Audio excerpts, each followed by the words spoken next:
এবারের পুজোয় আমি তুই দুজন জমিয়ে দেবরে মায়ের এই আসর।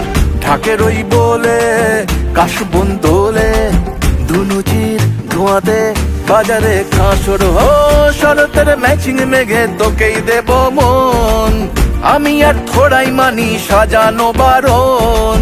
চেয়ে দেখ শুরু আজ মায়েরই বোধন, ঢাকে যেই পড়লো কাঠি আমায় কে আর পায়, ঢাকে যেই পড়লো কাঠি আমায় কে আর পায়। জেনেছি আমার পাশে তোকেই যে মানায়, ঢাকে যেই পড়লো কাঠি আমায় কে আর পায়, ঢাকে যেই পড়লো